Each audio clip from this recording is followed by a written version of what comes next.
Bienvenido, mi nombre es Mederick y este es A Message from Med. La semana pasada, Med, Eric y yo estudiamos el 6º capítulo de 1 de Samuel.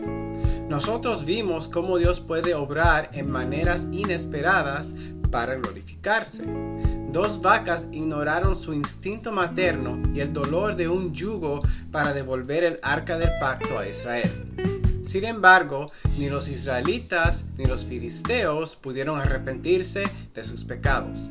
Además, los habitantes de Bet-Semes intentaron mirar dentro del arca del pacto, algo rotundamente prohibido. Como resultado, fueron castigados severamente y se deshicieron del arca y se lo dieron a los habitantes de Kiriat Yarim. En esta semana veremos cómo Samuel se convierte en el líder que fue prometido. ¿Podrá guiar al pueblo al volverse a Dios, cometiéndose totalmente a Él? Si se ha perdido algún video, hay un enlace en la descripción que te llevará al playlist donde están todos los videos de este estudio. Si tienes un amigo o un familiar que no habla español, también hay versiones de estos videos que están en inglés. También puede ir a nuestro canal de Instagram donde tenemos más videos para tu enriquecimiento. Gracias por tu apoyo. Los habitantes de Kiriat Yarim fueron y se llevaron el arca del Señor y la pusieron en casa de Abinadab, la cual estaba en una colina, y consagraron a Eleazar su hijo como guardián del arca del Señor. Así pasaron 20 años desde el día en que llegó el arca de Kiriat Yarim y los israelitas gemían arrepentidos ante el Señor.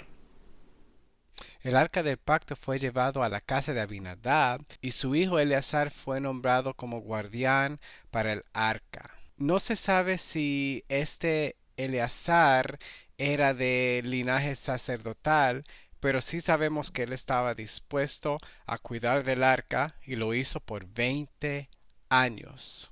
Lamentablemente vemos que aunque el arca del pacto ya estaba de regreso en Israel, los israelitas seguían gimiendo porque todavía no habían hecho ese cambio completo que era requerido para tener una relación victoriosa con el Señor. Tal vez nos podemos preguntar, ¿dónde estaba Samuel? Él era el líder que estaba prometido de parte de Dios. Al final del capítulo vamos a ver una costumbre que él tenía, y es posible que esta costumbre era algo que él estuvo haciendo durante estos 20 años. Entonces Samuel habló con todos los israelitas y les dijo: si de todo corazón se han arrepentido delante del Señor, quiten a Astarot y a todos los dioses ajenos que todavía adoran. Entréguense de corazón al Señor y sírvanle solo a Él. Entonces el Señor los librará de la ira de los filisteos.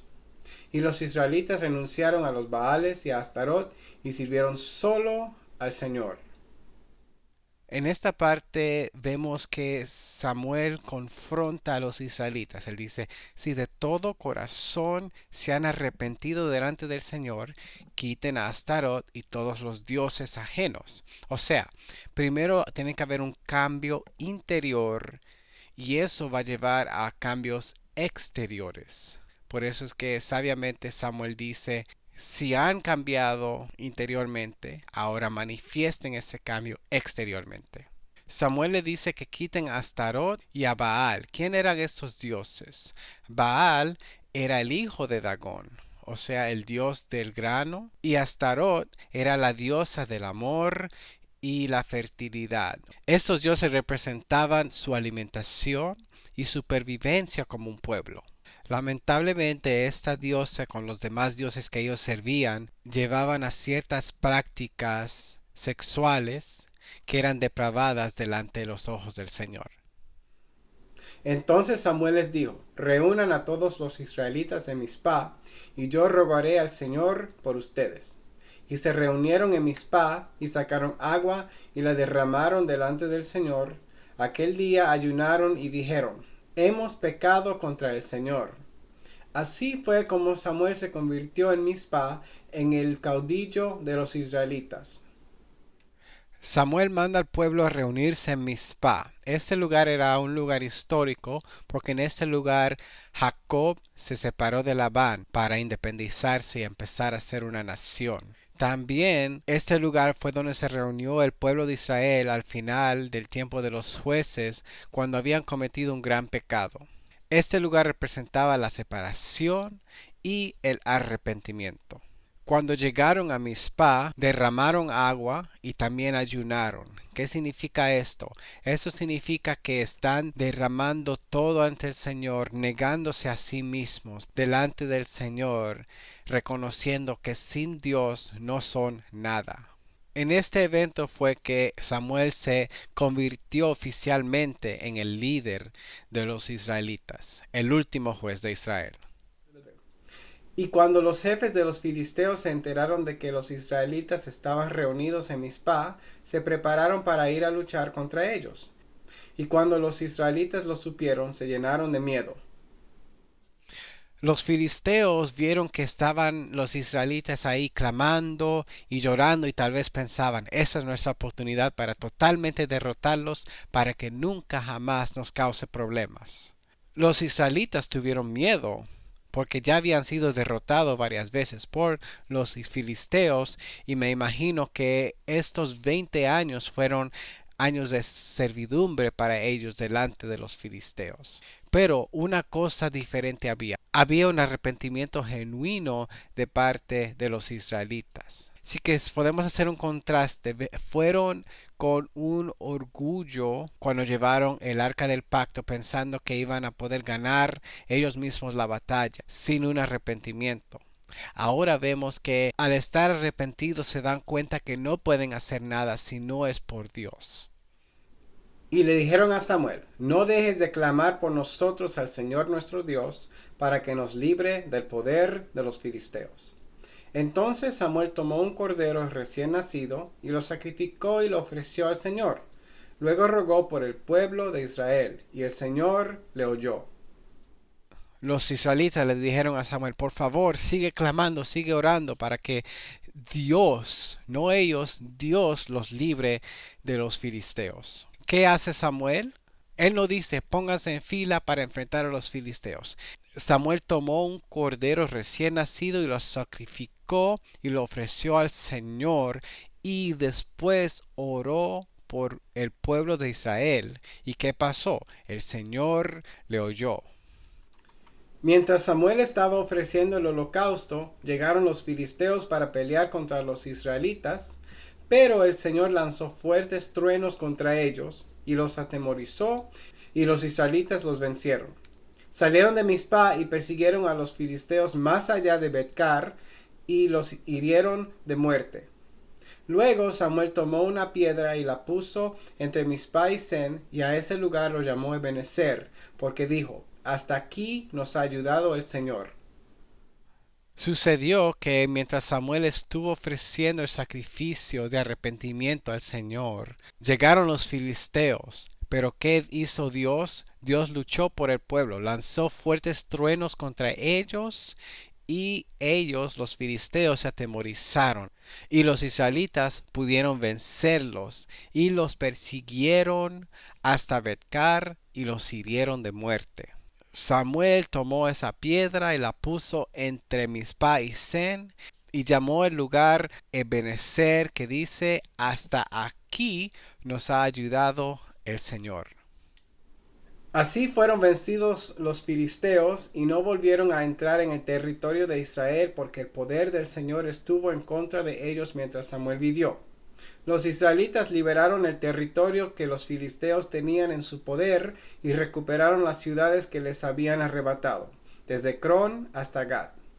Así los israelitas y los amorreos vivieron en paz.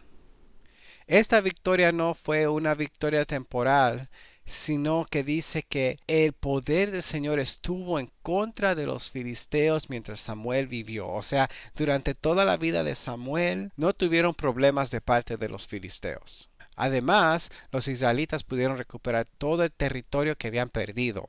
Más aún, los israelitas y amorreos pudieron vivir en paz. Así que Samuel no solamente fue un líder guerrero, sino que también fue un líder que mantuvo la paz. Mientras Samuel vivió, gobernó al pueblo de Israel. todos los años visitaba Betel, Gilgal y Mizpa y dictaba leyes para todos los israelitas. Después regresaba a Ramá, donde vivía y donde también edificó un altar al Señor, y desde allí impartía justicia al pueblo. Al final dice que Samuel visitaba Betel, Gilgal, Mizpa y dictaba las leyes para todos los israelitas. O sea, si recordamos al principio qué estaba haciendo Samuel durante esos 20 años de cautiverio, tal vez estaba haciendo esto mismo. Él estaba yendo de un lugar para otro, consolando, alentando a la gente, diciéndoles que deberían apartarse de esos dioses extraños. Después dice que regresaba a Ramá, porque ahí vivía, y también edificó un altar al Señor. El altar era un lugar de sacrificio y adoración, y Samuel tenía esa relación consistente con el Señor, y así fue que él pudo gobernar a Israel con éxito. No se sabe si Eleazar era descendiente del linaje sacerdotal, pero sabemos que él estuvo dispuesto a cuidar del arca del pacto. A veces sentimos que no estamos preparados adecuadamente para hablarle a las personas de Jesús. Sin embargo, tenemos que recordar que nuestro mensaje más poderoso es nuestro testimonio personal. ¿Qué ha hecho Jesús en tu vida? La respuesta a esa pregunta simple fue la que el hombre que estaba endemoniado le dijo a los que habitaban en la tierra de los Gerasenos. Aunque es beneficial tener entrenamiento formal en la Biblia para ser más efectivo, no podemos dejar que la falta de este nos impida compartir lo que Dios ha hecho en nuestras vidas. Tal vez tuvo una niñez difícil, con padres ausentes o abusivos, pero Dios te dio la fuerza para superar esos obstáculos y no continuar con esa cadena generacional. Además, Pedro nos amonesta de esta manera: ámense intensamente los unos a los otros, porque el amor cubre infinidad de pecados. Si nos amamos, trataremos a los demás como nosotros mismos, lo cual no requiere mucho entrenamiento. Desde el inicio de esta historia y hasta el día de hoy, Dios nos pide que le sirvamos solamente a Él. Al fin y al cabo, Él es nuestro creador y debido a Él es que tenemos todo lo que nos pertenece. Por lo tanto, es necesario darle la prioridad a Él sobre lo demás en nuestras vidas, nuestra familia, nuestros amigos y nuestra carrera. Esto no significa que no le daremos importancia a esas cosas, pero si buscamos primeramente el reino de Dios y su justicia, lo demás nos será añadido. El pueblo de Israel fue a Samuel con un corazón contrito y humillado. Ellos estaban de luto porque el arca del pacto se le había sido llevado, así que ellos derramaron agua y ayunaron como una señal de su confesión ante Dios. En su primera carta, Juan dice: si confesamos nuestros pecados, Dios es fiel y justo para perdonar nuestros pecados y limpiarnos de toda nuestra maldad. Al ver que los israelitas estaban haciendo su acto de arrepentimiento, los filisteos pensaron que esta sería su oportunidad para aniquilarlos totalmente. Cuando los israelitas vieron que los filisteos se dirigían a ellos con toda su fuerza, tuvieron miedo porque reconocieron que no podían resistirlos. Afortunadamente, Dios actuó conforme a lo que le dijo a Pablo: con mi gracia tienes más que suficiente, porque mi poder se perfecciona en la debilidad. Dios pudo demostrar su fuerza sin igual en este tiempo de debilidad en el pueblo de Israel. Después que Israel derrotó a los filisteos, Samuel tomó una piedra y llamó el lugar donde la puso Ebenezer, diciendo: hasta aquí nos ha ayudado el Señor. Creo que esa primera parte, hasta aquí, es importante porque a menudo nos olvidamos de Dios al instante que Él nos saca de aprietos. Nuestra jornada con Dios es continua. Cristo Jesús siempre nos hace salir triunfantes. Somos transformados de gloria en gloria. Finalmente, aprendimos que Samuel viajaba regularmente por los pueblos de Israel. Como cristianos estamos llamados a servir a Dios y a los demás continuamente.